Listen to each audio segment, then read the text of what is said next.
Leghálskrabbamein eitt fárra krabbameina sem hægt að greina á forstigi og lækna.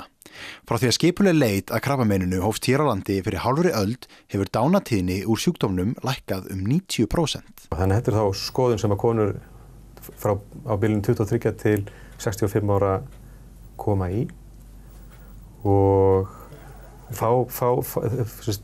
kerfið virka þannig að það sendt innköllunarbréf frá leitastöðinni í Reykjavík og raunverulega sér leitastöðin í Reykjavík að halda utan gagnagrunnin og kalla konur inn þegar það komin tími til. Og þetta sem sé þá gert á 30 ára fresti. Leghálskrabbamein eitt fárra krabbameina þar sem orsakir eru þekktar, en það HPV-veiran sem smitast við kynlíf sem veldur sjúkdómnum í 99% tilfella. En hvað gerir maður þegar kalli kemur að koma í skoðun? Þetta svolítið mismunandi eftir í hvar þú ert á landinu. Ef við erum að tala Akureyri þá þetta raunverulega á vegum heilsugæslunnar, þessi skimun og það sem þú gerir þegar þú fær bréfið að þú hringir raunverulega bara í símann á heilsugæslunni, bara á skiptuborðið og pantar tíma í krabbameinsskoðun. Næsta skref þá að mæta í sjálfa skoðunina. Á Akureyri fer hún fram á sjúkrahúsinu á Akureyri og þá gengið inn slysadeildar innganginn. Það taka móttökurittararnir á móti þér og þú skráir ákveðnar upplýsingar við komu og svo raunverulega þér þá afhent flík til að hylja þig þegar þú fyrir skoðunina. Það eru skiptiklefar sem að þú hefur til afnota meðan þú ert í skoðunni og þú klæðir úr að neðan, klæðir í pilsið og býður eftir kalli frá skoðunarstofunni.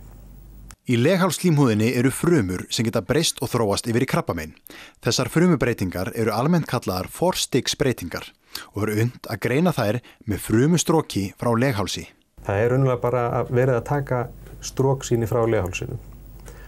Það var lengi vel þannig að krabbameinsskoðunin samanstóð af stróki frá leghálsi og þreifingu. En svo sýnir að segja að þreifingin í raun og veru ekki að hjálpa okkur að greina forstigsbreytingarnar og í raun og veru þreifingin ekki að hjálpa okkur að greina neitt sem skiptir máli. 2 stofnar af HPV-veirunni valda 70% allra leghálskrabbameina.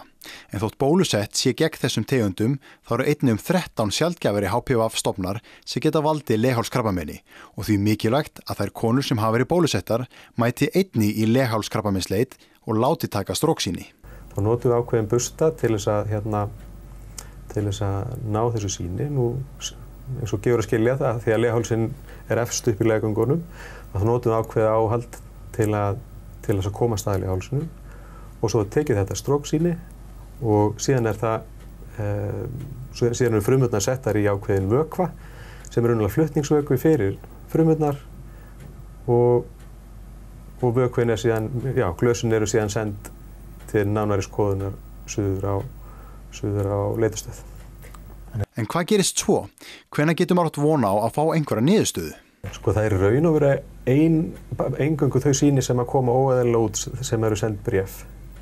Og þá það þannig að það geta liðið alveg frá 4 upp í 6 jafnvel 8 vikur frá því að sýnið tekið og þangað til svarið liggur fyrir.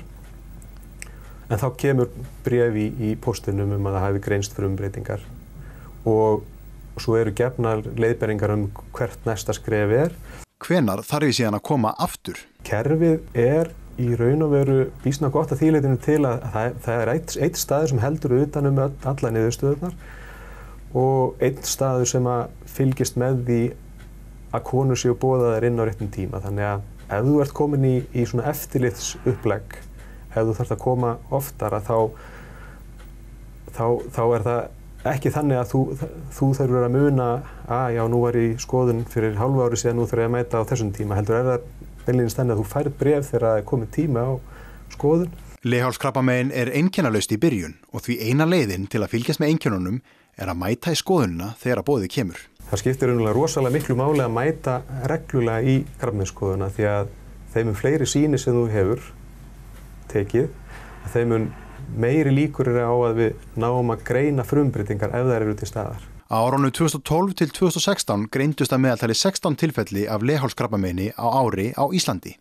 Meðalaldur kvenna við greiningu var 44 ára og að meðaltali dóu 3 konur á ári á þessu tímabili. Það skiptir ofboðslega miklu máli að mæta þegar að bréfið kemur að koma reglulega í skoðun og þannig erum við að auka líkurnar á því ef það einhverja frumbreytingar á leghálsunum til staðar að þær séu greindar af því að það raunverulega hægt að meðhöndla þetta forstig og þar með koma í veg fyrir að fá alvarlegan sjúkdóm í leghálsinn. Óþægindi við samfarir, blæðing eftir samfarir og óreglulegar blæðingar eru einkenni sem kalla heimsókn til heimilislæknis eða kvensjúkdómalæknis. Sem betur fer náttúrulega langflestar konur sem ekki greinast frumbreytingar hjá, en í þeim tilvikum þar sem frumbreytingar greinast þá náttúrulega getur þetta skipt meginmáli. Samkvæmt yfirlækni hjá Krabbameinsfélaginu þá mæting í skimun meðal íslenskra kvenna 66% sem það lægsta á Norðurlöndunum. Yngsti aldurshópurinn frá 23 til 24 ára þá ekki með nema helmingsmætingu í skimun. Þetta mjög lítið mál í raun og veru sko. Þetta allt með öllu, allt með öllu þá tekur þetta kannski, ég myndi segja innan við mínútu frá því þú lappar inn úr dyrunum og þangað til búið að taka sýni.